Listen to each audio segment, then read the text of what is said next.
Chuck Negron, co-founder of Three Dog Night, passed away at age 83 following a health battle. At the age of 83, Chuck Negron, a co-founder of the rock group Three Dog Night, passed away.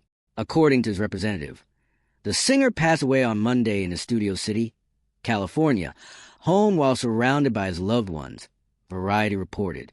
Negron had been suffering from chronic obstructive pulmonary disease for around 30 years, and he had been fighting heart failure in the months before his death, along with singers Danny Hutton and Cory, who passed away in October 2015. He co-founded Three Dog Night in 1967. Prior to the name change, the band was called Redwood. Three Dog Night was well known for songs including Black and White, Mama Told Me Not Come, and Joy to the World. The group achieved 21 top 40 songs and 11 top 10 successes on the Billboard 100 list. Born in the Bronx, Negron struggled with drug abuse before going alone in 1985. In 1991, he checked himself into a California rehab center. He said he could get drugs for up to $2,000 every day. According to Deadline, he used to reside on Skid Row. Between 1995 and 2007, he put out several solo albums, although his health issues limited his performance. In 2018, Negron told Rockseller magazine, "I reached a point where the COPD was going to prevent me from performing live. I could have literally died on stage." In the midst of his health struggle, Negron used to wear specialist spectacles that gave him oxygen. He stated, "It changed my entire career." Chuck Negron's death is not just the passing of a singer from a successful band. It is the closing of a story that captures the full emotional arc of classic rock itself. His life forces us to confront an uncomfortable truth about the music we celebrate so easily. The same era that gave the world joy, freedom, and unforgettable songs also consumed many of the people who created them. Three Dog Night's music sounded effortless. The songs were catchy, joyful, and accessible. They felt safe enough to play on AM radio and bold enough to reflect a changing America. Yet behind that ease was a pressure few listeners ever considered. Endless touring, constant exposure, and an industry that rewarded excess while offering little protection pushed many artists towards self-destruction.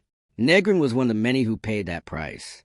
What makes his story stand out is not that he fell, but that he lived long enough to understand the fall. Unlike musicians whose lives ended abruptly in their 20s or 30s, Negron had decades to reflect on what fame gave him and what it took away. He spoke honestly about addiction, shame, and regret without romanticizing any of it. That honesty is rare, especially among artists from an era that often preferred myth over truth. His later years were defined not by applause, but by endurance. Breathing became difficult. Performing became dangerous. Even standing on a stage carried real risk.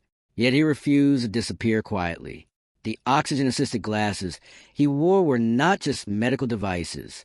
They were symbols of defiance. They said that even when the body fails, the desire to create can remain intact.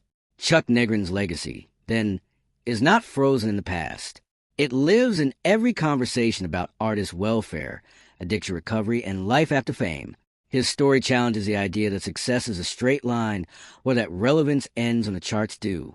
It reminds us that survival itself can be an achievement, especially in an industry that has historically offered little mercy to those who stumble.